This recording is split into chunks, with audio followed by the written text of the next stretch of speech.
ಇನ್ನು ಅನನ್ಯ ಭಟ್ ನಾಪತ್ತೆ ಅಂತ ಹೇಳಿಕೆ ಕೊಟ್ಟು ಯೂಟರ್ನ್ ಹೊಡೆದ್ರಲ್ಲ ಸುಜಾತಾ ಭಟ್, ಇವತ್ತು ಬಹುತೇಕ SIT ಮುಂದೆ ವಿಚಾರಣೆಗೆ ಹಾಜರಾಗುವ ಸಾಧ್ಯತೆ ಇದೆ.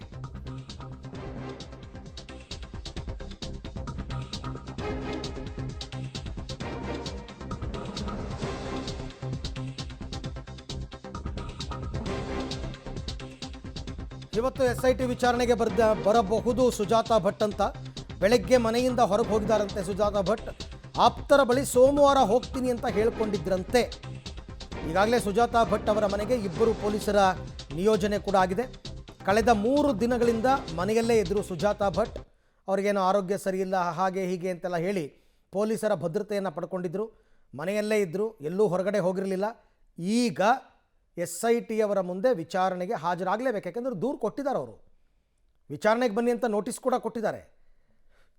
ಹಾಗಾಗಿ ಅವರು ಆರಂಭದಲ್ಲಿ 29ನೇ ತಾರೀಕು ಬರ್ತೀನಿ ಅಂತ ಏನೋ ಹೇಳಿದ್ರು. ಬಟ್ ಈಗ ಬಹುತೇಕ ಇವತ್ತೇ ವಿಚಾರಣೆ ತಾನೇ ಏನು, ಈಗಾಗಲೇ ಅವ್ರು ಸತ್ಯ ಒಪ್ಕೊಂಡಿದ್ದಾರಲ್ಲ. ಅನನ್ಯ ಭಟ್ ಅಂತಕ್ಕಂಥವಳು ನನ್ನ ಮಗಳೇ ಅಲ್ಲ, ನಾ ಹೇಳಿದ್ದೆಲ್ಲ ಸುಳ್ಳು, ಯಾರೋ ನನಗೆ ಈ ಥರ ಹೇಳಿಸಿದ್ರು, ಇದನ್ನು ಒಪ್ಕೊಂಡಿದ್ದಾರೆ ಈಗಾಗಲೇ ಆಲ್ರೆಡಿ.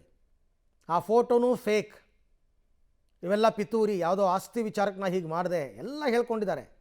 ಈಗ ಅದನ್ನೇ ಅಧಿಕೃತವಾಗಿ SIT ಮುಂದೆ ಹೇಳಬೇಕಾಗತ್ತಷ್ಟೆ.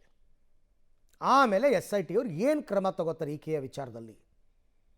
ಕ್ಷಮಾಪಣಾ ಪತ್ರವನ್ನು ಬರ್ಕೊಡ್ತಾರಾ, ನಾನು ತನಿಖೆಯ ಹಾದಿ ತಪ್ಪಿಸಿದೆ ನನ್ನನ್ನು ಕ್ಷಮಿಸಿ ಅಂತ ಬರೆಸ್ಕೊಂಡು ಕಳಿಸ್ತಾರಾ, ಅಥವಾ ಈಕೆಯ ವಿರುದ್ಧ ಏನಾದರೂ ಕ್ರಮ ಆಗುತ್ತಾ, ಇವೆಲ್ಲವನ್ನು ನೋಡಬೇಕು. ಈಗ ಮಾಧ್ಯಮದವ್ರ ಮುಂದೆ ಒಂದು, SIT ಮುಂದೆ ಒಂದು ಹೇಳೋಕ್ಕಾಗಲ್ಲ.